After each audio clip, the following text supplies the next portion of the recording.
Halo Ayah dan Bunda, hari ini di channel Bintang Mulia Homeschooling saya akan membicarakan bagaimana kita bisa menemukan bakat dan minat anak-anak kita.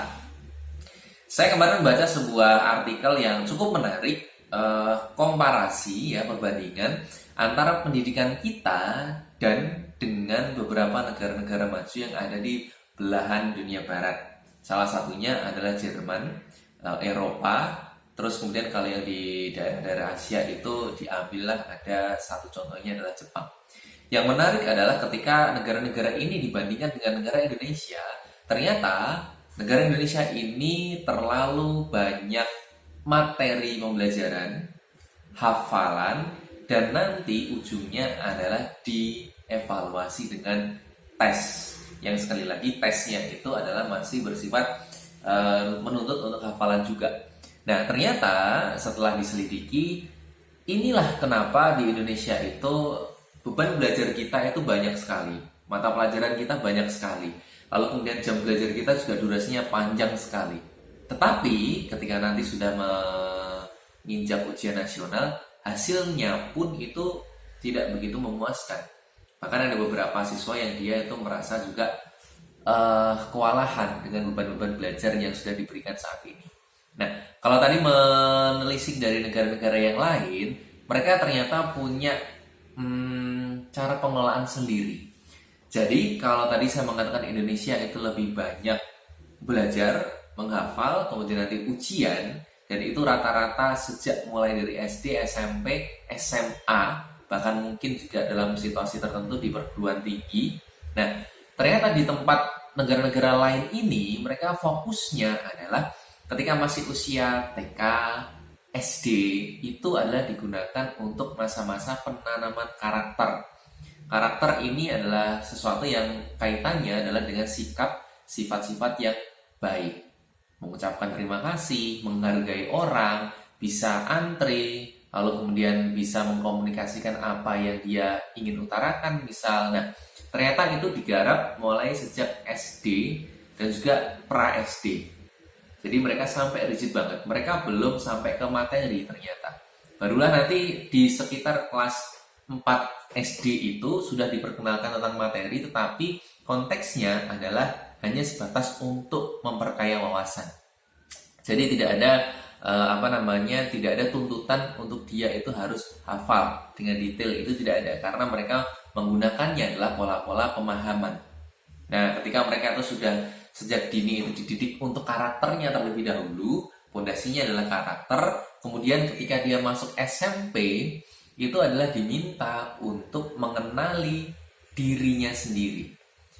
Nah, mengenali diri sendiri ini itu digunakan untuk menggali bakat dan minat. Nah, inilah menariknya di sini. Bakat dan minat ini itu memang digali sejak SMP. Bakat dan minat ini memang dia punya karakteristik yang unik.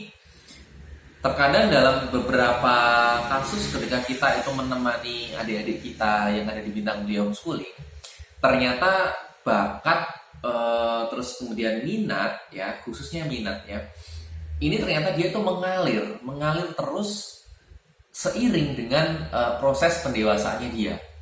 Jadi adik-adik kami itu, saya contohkan di video yang lalu, ada yang suka masak kan gitu.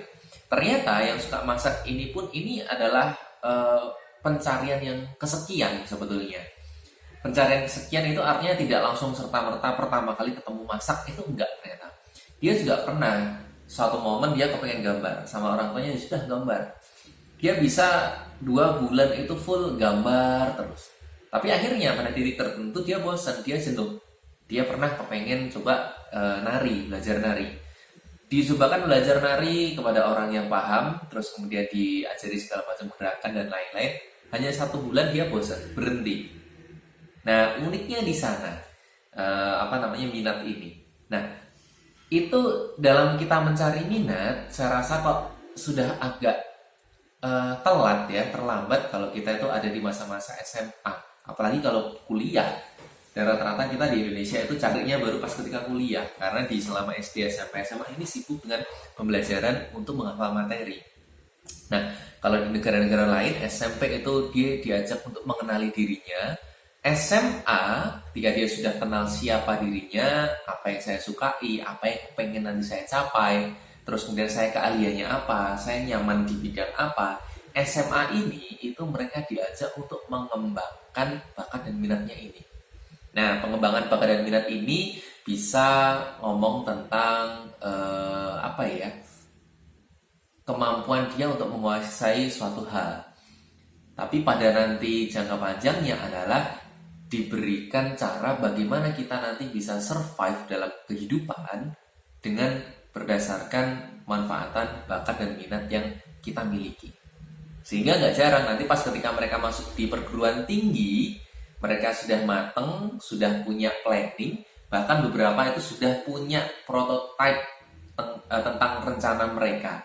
Di perguruan tinggi, mereka masuk ke jurusan yang memang sudah sesuai bakat dan minatnya, tambah dimatangkan lagi. Akhirnya, nggak jarang kita bisa tahu anak-anak luar negeri sana baru kuliah sekian semester itu mereka juga sudah menciptakan produk-produk yang bagus-bagus. Akhirnya produk itu nanti akan dikomersialiskan, dijual, dihak patenkan. Nah, kayaknya kalau kita ngomongin tentang pendidikan yang model seperti itu enak ya sepertinya ya. Seakan-akan kita terus kemudian pengen, ayo dong Indonesia berubah kan. Pengennya emang seperti itu, Indonesia berubah, tapi ternyata di setiap gagasan untuk perubahan itu ternyata nggak mudah. Contohnya saja beberapa menteri kita ketika pengen buat ganti kurikulum, saya yakin si kurikulum yang memang selalu diganti ini arahnya memang ke sana, menuju ke sana. Tetapi pada pelaksanaannya, pada lobby-lobbyingnya, eh, kendala itu macam-macam sehingga terkadang belum sampai berhasil 100%, masa menterinya sudah habis masa jabatannya, atau reshuffle, ganti lagi menteri, ganti lagi kebijakan, kan gitu. Nah, saya mengajak ayah dan bunda semuanya yang ada di rumah, bagi Anda semuanya yang tertarik untuk mengcustom pendidikannya, yuk cobalah kita tengok metode pembelajaran, metode pendidikan untuk yang homeschooling ini. Nggak usah khawatir jika Anda berada dimanapun, bintang mulia homeschooling ini itu bisa menjangkau karena kita punya layanan kelas online. Nah, kita pengen nanti ngasih kemampuan kita ke seluruh ayah dan bunda semuanya di seluruh Indonesia supaya nanti pendidikan kita itu tidak stagnan, tidak monoton. Karena pada faktanya pilihan itu sebenarnya banyak tentang pendidikan. Tetapi terkadang itu kita sebagai orang tua yang memang belum berani untuk memutuskan sesuatu hal yang memang dia di luar kebiasaan masyarakat umum ya, istilahnya anti mainstream. Itu masih banyak yang harus dipikirkan. Oke, silakan selamat melaksanakan aktivitas selanjutnya. Jika Anda nanti tertarik dengan profil kami, silakan cek deskripsi di video di bawah ini. Terima kasih.